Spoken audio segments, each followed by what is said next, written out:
Welcome back, Smart Start Radio family. Before we get into our latest amazing episode, we have a quick word from our sponsor. With spectacular hotels, amazing theme parks, and unparalleled entertainment, Universal Orlando Resort offers a meeting destination unlike anything else in the world.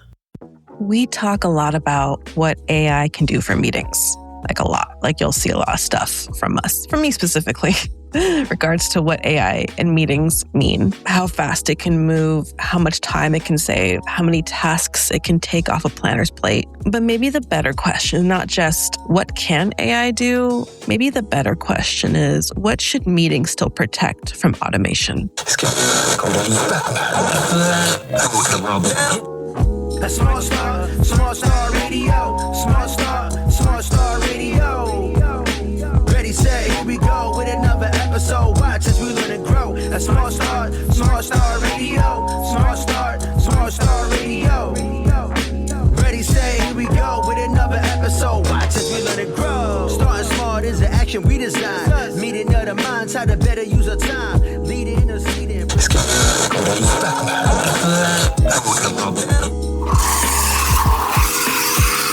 Welcome back, Smart Start Radio family. I'm Eming Piansay, multimedia editor with Smart Meetings, and this coffee chat where we take one idea from the meetings world and talk through what it actually means for planners. Today's coffee chat is inspired by a story by Malik Anderson. His story is called Highlights from IRF Invitational 2026, specifically the conversation around AI's role in fostering human connection. And I want to sit with that idea for a second, because AI can be helpful with parts of planning that are repetitive, time-consuming, or operationally based things, which can be pretty heavy. It can support workflows, organize information, draft first passes, analyze data, and help planners move faster, because that ultimately does matter for events. It really does. But meetings are not only valuable because they are efficient, they are valuable because people leave feeling like something happened. They meet someone. They heard something that shifted their perspective. They had a conversation that they could not have had over email, which frankly is a majority of the time when you're meeting in person, but frankly. They felt the energy in the room shift, which happens a lot, especially in events, especially when something happens and it's like, wow, I really felt that and that impacted me and I feel seen in this moment. That is the part planners have to be careful with. So maybe the goal is not to use AI to automate the entire event experience, because that would you'd feel like you're in the Matrix or something to that effect, or you'd be Neo in the Matrix if that were the case. Maybe the goal is to automate the friction, not the feeling. And for planners, I think there are a few questions worth sitting with. So let's get into it. First, what is the task actually removing or taking away from the attendee experience? If AI can help reduce check-in delays, clean up post-event reporting, organize speaker materials, or help planners move through repetitive communication faster, that is not taking humanity out of the meeting. That is giving more space to focus on the room. That's the goal. You want to be focused on the experience and the people in there, not worrying about all the side things. And that's what AI hopefully is what we're focusing on in that respect. Number 2, where does human judgment still matter the most? Because I've heard this in so many different ways at Smart Meetings and beyond, is that people need to be involved in what AI is doing. Because if it goes off the rails, who's to blame? You can't blame the AI. You can't fire the AI. You can't reprimand the AI. The human is the one who has to take the brunt of that, right? AI can help you see patterns. It can help you find if there's something that repeated in a program or a name that maybe was spelled wrong, or if certain text makes sense, but it doesn't know the emotional temperature of your audience the way a good planner does. It does not know when a group needs more breathing time in their schedule, or when a networking format feels too forced and not intentional enough. It will never know that. Or when a moment needs to be slowed down instead of optimized. That requires a human touch. And at the moment, as far as I know, AI cannot read human emotions in that way. So until it does, planners need to be very thoughtful about how they're incorporating it and how they're leading it. Because again, you have to keep the human factor, the human touch involved in these particular conversations and actions. Number 3, are we personalizing or are we just optimizing at scale? There's a difference, Personalization should make attendees feel more seen, not more processed. Like, for example, if we're looking at people who like a specific kind of coffee, like maybe on the event survey, that's asked. And then the most selected coffee is offered at the event. That's a very thoughtful process because you're thinking about like, how are we using this data? Which if you want to go back an episode to my interview with Sean Pierce from MCI America, he talks about that a lot, about using data to kind of optimize in a good way your events. So that's a whole other side of the conversation, which I recommend you go back to. If every message, agenda, suggestion, or follow-up starts to feel overly generated, attendees will probably notice the efficiency, but miss the warmth because, again, you're letting your AI kind of handle things, but you aren't adding in the specific human touch of that. Because, again, the AI won't be able to emotionally regulate itself to match who is coming in the door. That is the responsibility of the planner to match that. Number 4, what moments should stay a little imperfect? Now, what does that mean exactly? Because obviously you want your event to be perfect. You want that. You need that.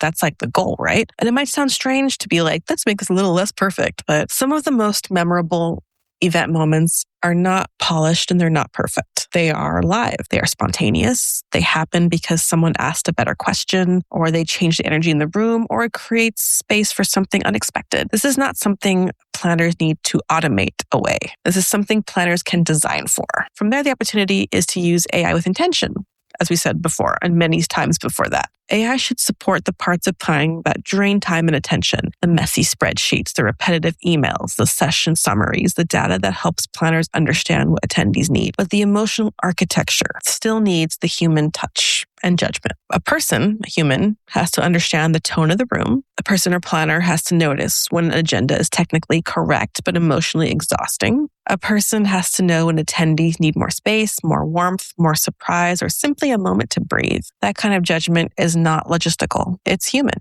It's very much human. And that's where I think planners have a really important role in this AI conversation, because the future of meetings probably isn't going to be AI versus humans. Like we always talk about like, oh, it's going to steal our jobs. I mean, I don't think that's going to happen, at least not immediately, but it's more, how can humans handle AI better? It's probably going to be something like, what do we let AI deal with so that we as humans and planners can show up better for our guests? If AI can take some of the operational weight off of a planner's shoulders, then that's great. That should not make the meeting feel less human, though. Ideally, it should create more room for the human parts to shine through. And that's the ultimate part of creating an event experience, is letting the human side be the thing that grounds and is most seen during an event.